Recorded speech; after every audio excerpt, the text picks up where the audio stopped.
topics which I'm going to explain today is accounting conventions and accounting standards. To talk about accounting conventions, these are the customs and traditions which a company follow in preparation of its accounts. First and foremost, we have convention of disclosure. Disclosure means to keep it open or don't hide, not to hide anything. So here what the organization, the business is asked to do is to disclose all the information whichever is related to the business, to the people, to the users, whoever are looking for this information, so that they can take their decisions accordingly. Already you all know various users of the accounting information of a company. It could be the owners of the company, or the shareholders, investors, or creditors of the company, or it could be any person who's actually looking, who has got the interest in the working of the organization.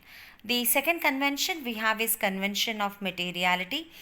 It means that the non-business entries, they should not be included in accounts and to overload them. Okay, so only whatever is important for the maintenance of accounts, only such transactions should be recorded. Then we have the convention of consistency. Now consistency means same. In one way we can say what this convention is trying to say is, whatever methods we are following in our accounts, they should be constant, they should be consistent, same. Like I have already told you, when an asset of the organization is used continuously, its value decreases. That is what is called as depreciation.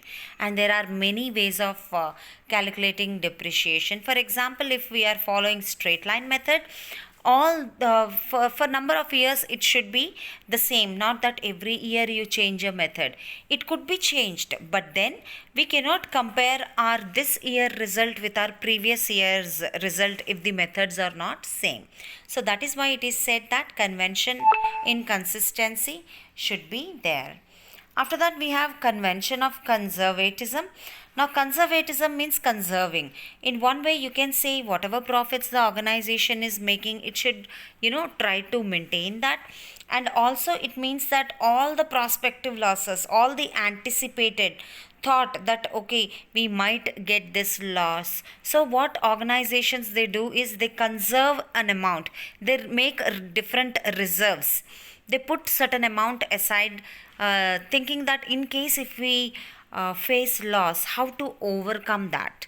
Okay, so that is about a convention of conservatism.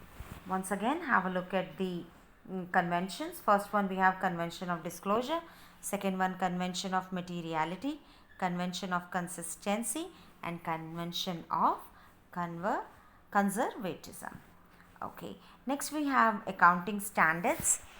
Now children, concepts and conventions you have learned what is business, how things go on there. Now when we prepare these means how to measure what we have done in our accounts, how to present our accounts or disclose our accounts, for that certain rules and regulations are followed. That is what is called as accounting standards. Okay, and also to see to it that all over the world there is uniformity in the work of accounts. There are different committees which are formed, which work about this. Like internationally if we see, it is International Accounting Standards Committee, which actually frames various standards. Like there are 9 nations who are the founder members of this IASC, which was established in June 1973. And if you are talking about India, it is the Institute of Chartered Accounts of India, which looks into all the works, all the standards to be hold in India, and that work is taken up by the Accounting Standard Board, ASB, which was established in 1977. Okay, so internationally if we see, we have generally accepted accounting principles.